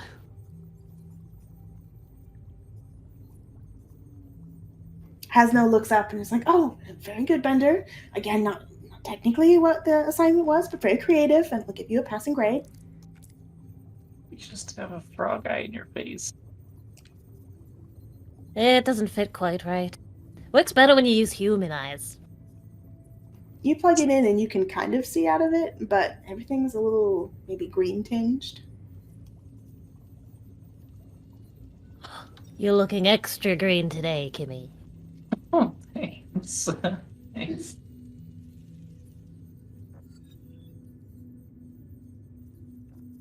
Bender, you sort of blink, and then you realize you can see out of the frog's eyes as well if you concentrate, now that your eye's plugged in there. Oh. I'm gonna pick up the frog and like turn it around like I'm holding webcam. I can see out of it. Okay, you all see Bender like blinking and looking through Bender's eyes, and then blinking and looking through Frog Bender's eyes, and it's pretty freaky. Pocket my frog. Can I control it? Give me a I gotta fight hold roll. up. Let's see. At 8. Nope. You can move the eyeball around, but you don't get motion in the full frog. I'll train it.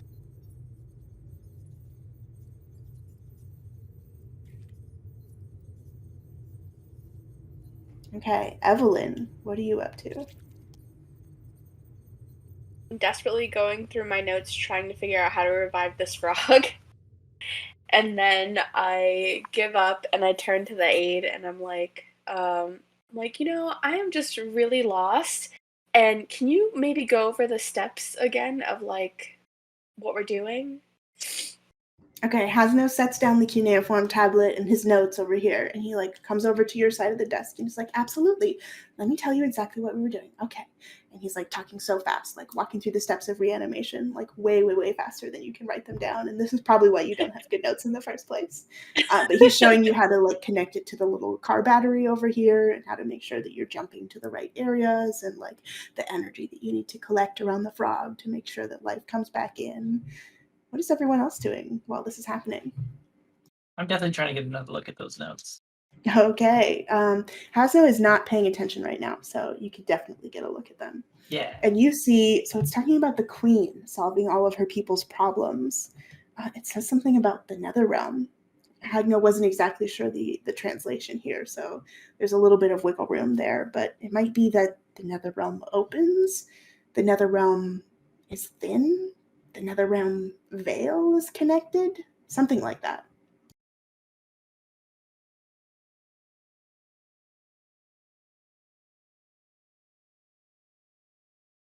And Hagno finishes giving his little speech about how to connect up the frog, and Evelyn's working on that, and he turns around and he sees you guys all sitting at the table, maybe pretending not to look at his notes. And he just rustles back over, and he's working on the last line of the translation. It's almost finished.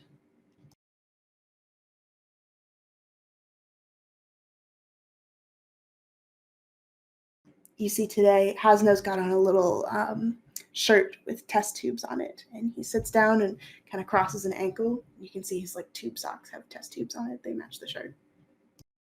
Would I know anything about the Netherrealm? Yeah, all of you have a little bit of knowledge about the Netherrealm. You've seen it now. That was what opened up in the coffin. That's what I thought. Scooping out a little bit of brain, putting it in the dead frog. Okay, give me a fight or flight roll, your choice. A 21. You put the brain in the dead frog and it twitches, and its muscles kind of spasm a little bit, and now it's under your control. You can frog hop around the room. What a frog hop across the desk, yeah. Oh, shit. Okay, you hop right over on top of the cuneiform slab, and Hasno's like, oh, careful, this is an ancient artifact. I can't... I'm so stressed out. I can't believe Headmistress Taliba is trusting me with these translations, and I can't mess up number 34 right here. Frog hop back into my arms. Oh, Oh, that was your frog bender. Oh, I think the animation was a little more complete than I gave you credit for. And he like marks down on your side of the sheet like a better grade. That's a B for sure.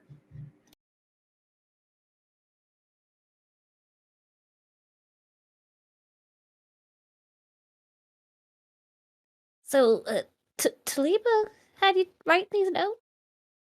Oh, yes. You know, we just got the big shipment from the Castle Navaria. We got all of the relics from the basement and all of these Sumerian ones. You know, Mistress Taliba speaks Egyptian and ancient languages from that area, but Sumerian is really more of my expertise. So she trusted me with these, and I've been translating them, and it's almost finished. And I have to do these last few words, and I'm very excited to see what it might read.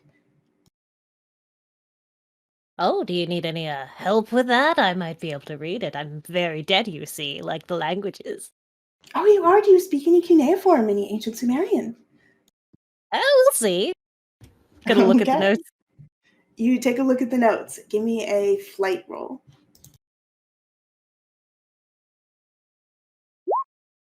A 7. Okay, you aren't exactly sure, but you read this last line of the translation out loud as you're talking. And it says, the veil between the nether world and here is thinning, and the golden fleece can open it and the golden fabric brings the veil thinner. And then you read this last word, which is just sort of a jumble of letters. You're not exactly sure how to pronounce it, so you say it a few different ways.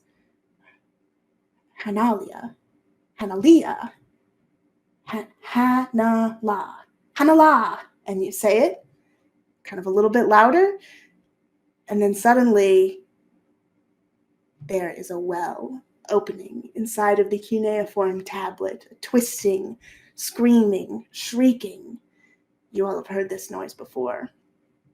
A little portal to the netherworld opens on the inside of this tablet as you speak the word out loud. No, there's a succubus in there. Jumps back.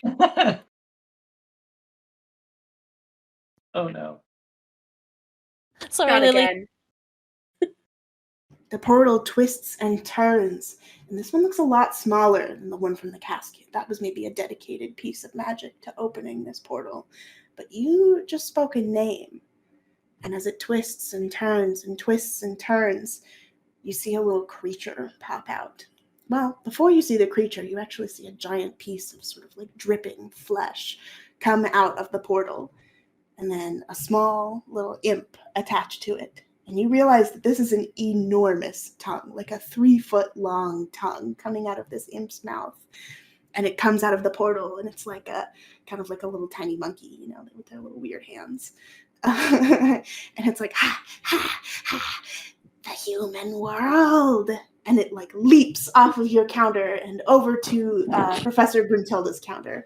And it starts just like smashing glass. Is she What? still reading? Professor Gruntilda's like, quiet, class, quiet, quiet. There's a good part here. God, what did you do? Hasno's like, we read Rule 34. Never read Rule 34. Never search for Rule 34.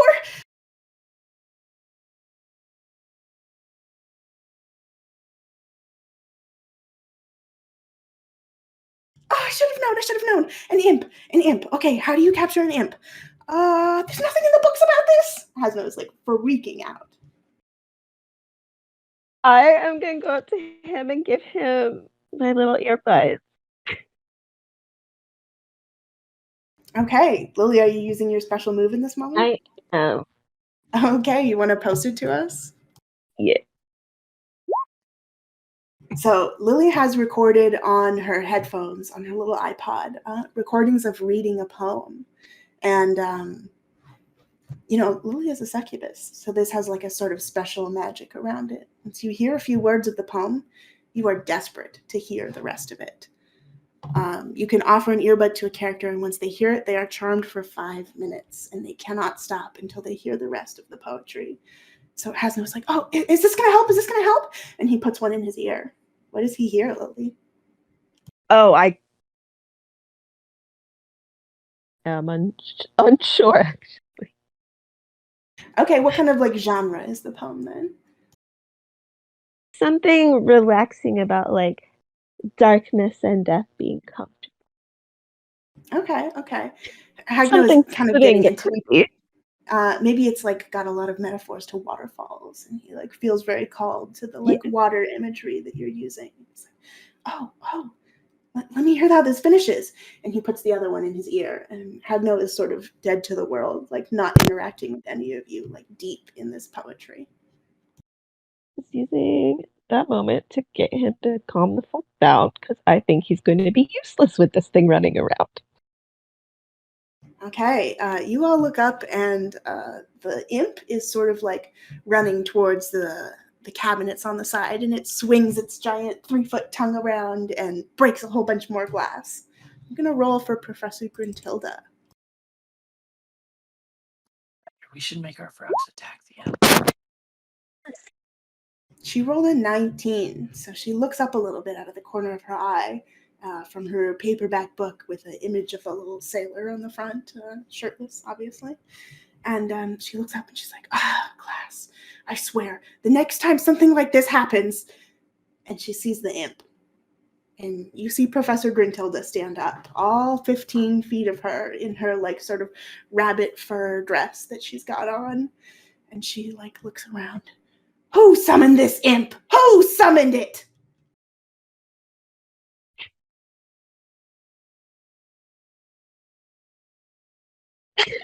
Gonna just be looking at the assistant, looking at the book. She looks over at Hagno like, God damn it, Hagno! I told you not to read that out loud in here. All those cuneiform. Okay. Who can handle this imp? This is an excellent learning opportunity, class. Somebody take it out. She looks like she doesn't want to touch it. It's kind of slimy.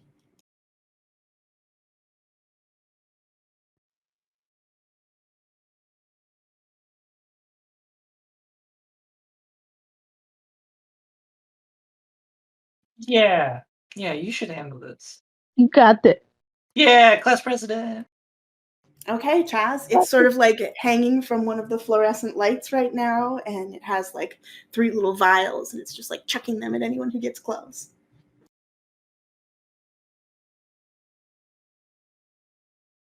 Okay, roll me a fight. Let's see how that goes.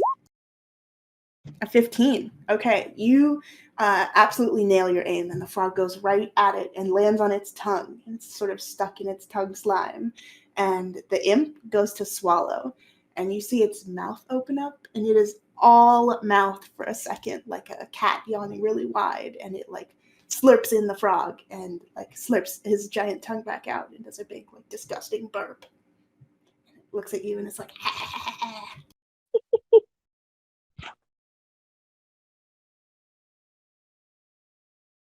okay, roll me another fight roll. A 15 again. Okay, you reach up and it like tries to throw a little vial of whatever it's got in its pocket at you, but you dodge it and you grab the imp's arm and yank it down from the ceiling, from the light. So now the light's sort of hanging from one of the strings and you've got this imp by the arm.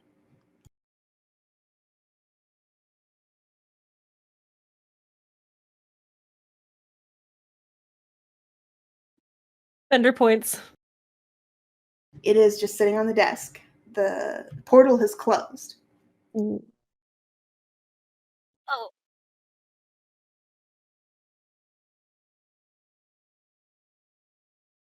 Okay, I'm gonna like mutter the words again and try to open the portal by saying the same word. Good call. So you're like trying to shove this little imp into the tablet and it's not working and it's just sort of getting imp brain and mush all over the tablet. And Bender mutters the words, the last few lines again, and the portal opens with a roar and like shrieking and screaming of the souls inside, and you shove this imp in, and then it closes, and you pull your hand back out just in time. And the imp is banished back to the netherworld.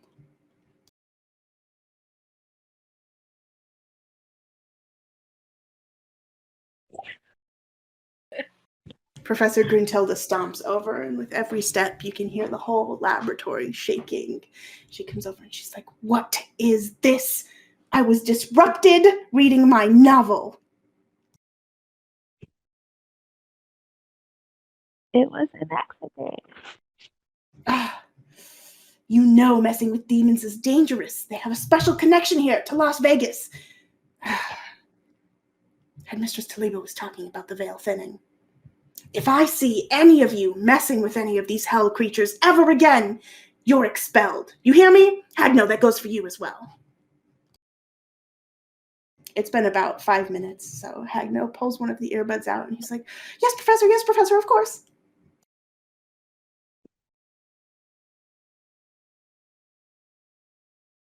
No. Okay, Professor Gruntilda sort of stomps back to her desk and sits down and pulls her little smutty paperback back out. And all of you looking at the tablet, thinking about that little imp, you feel the little demon moat inside of your chest settling and gripping deeper. And suddenly you hear a little whisper from Carnilla. I will collect what is mine.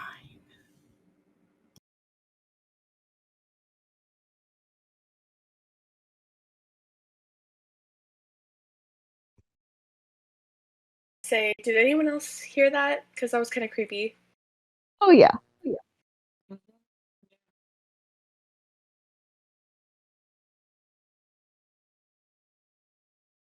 I think it was her. Cagno's like, who are you all talking about? How do you know about these demons? Ah, What do you know about demons? I know that they're very dangerous and that some of them have a connection to Las Vegas, like Carnilla, hallowed be her name. What kind of connection does Carnilla have here? Well, her cult operates here. Don't you know about Carnilla's cult? No, I didn't know she had a cult. Where are they located? Oh, well, they've got a model house downtown.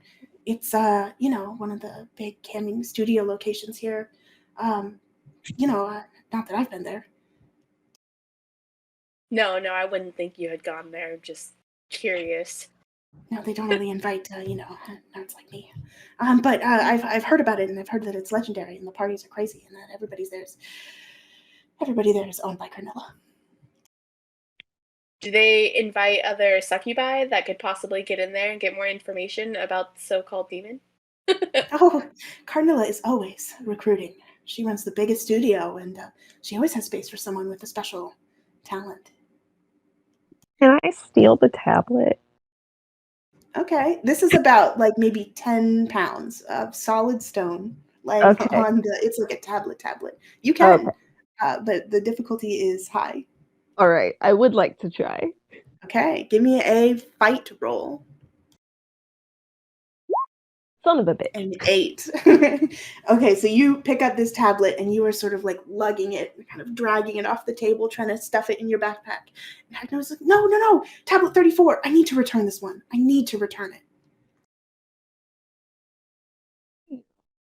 Does it go in the restricted section? It does. It's part of the collections that we got from Castle Navaria. So it'll be in I'm there. glad to go in there. Oh, okay. Well, then you can visit it in the restricted section after I put it back in there. Okay. Hagner's like, oh, So sorry. Navaria? I mean, library protocol. Oh, yeah, it's from one of the collections from Castle Navaria.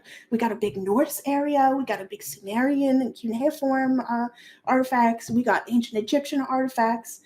Castle Navaria was really a treasure trove for artifacts, and they were all kind of hidden and stolen from the areas that they had come from. So this project is kind of a big one, and we're trying to like bring all of the artifacts back to the areas where they were taken from, and make sure that the monsters who sort of have an I don't know, some sort of like cultural implication to these artifacts have like, well, I'm boring you. You can come by the library and talk about that if you want to hear more. But yeah, there are lots of collections from Castle Navaria. Wow, I didn't know it was such a treasure trove of artifacts. No wonder someone would have to protect it so well. Oh yeah, I mean nobody did. I guess the owner sort of sold it to. Well, I'm not sure that I'm supposed to talk about that, but. No, please go on. Oh, well, I guess I could get in trouble for telling you. He looks a little nervous. You can roll a flight roll or a flirt roll to try and convince him. Let me try flirt this time. 10. Okay. Hasna is easy to flirt with. Okay. Anything you do sort of makes his water blush a little bit darker blue, and he's like, "Oh, yeah, I guess I could tell you, but you promise you won't tell anyone else." Lean in closer, and my voice goes a little bit lower and more sultry, and I go, I am the soul of discretion. Oh, I believe you. And like a little bit of his head water gets on you.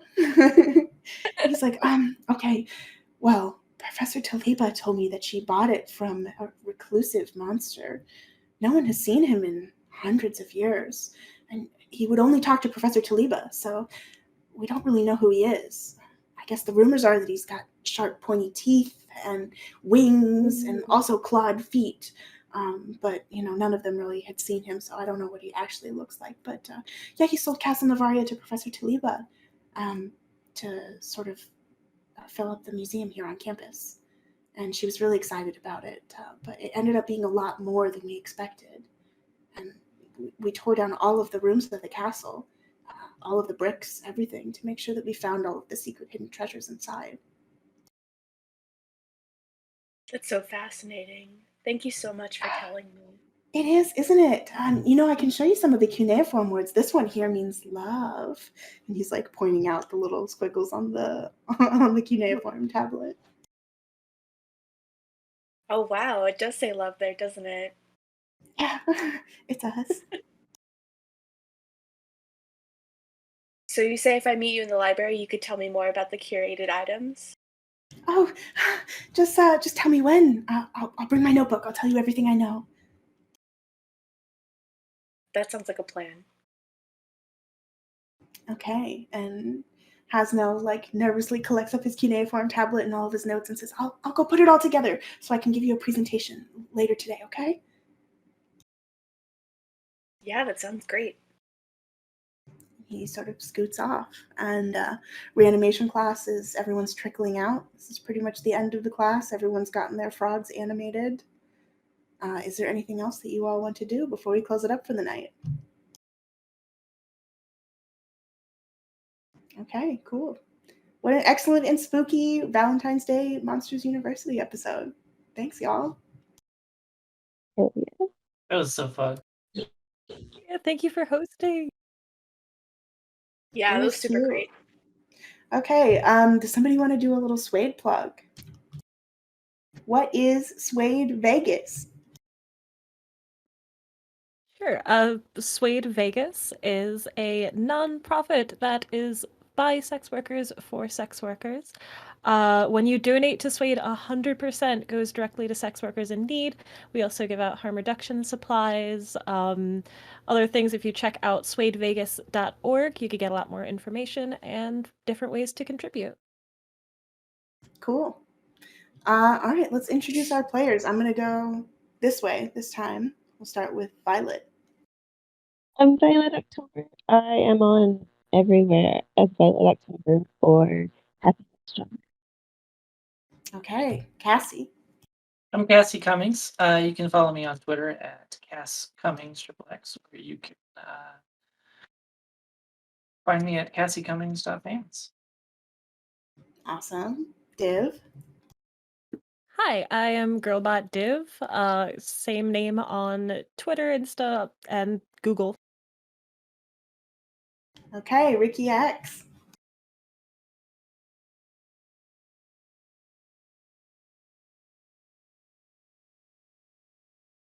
And Dominique. Dominique Delirium. You can find me on Twitter at dom_delirium, or you can go to my website, dominiquedelirium.com, and learn about all my services and see some photos and stuff. Yeah. All right, awesome. So that's episode 4 of Monsters University. Thanks for sticking it out, everybody. And I'm Jane Judge, your game master, and I'll see you next time with more slutty monsters. All right, let's give it an evil laugh for Valentine's Day, a spooky romantic one. Mwah, ah, ah, ah, ah, mwah, ah, ah, ah, ah, ah. Oh.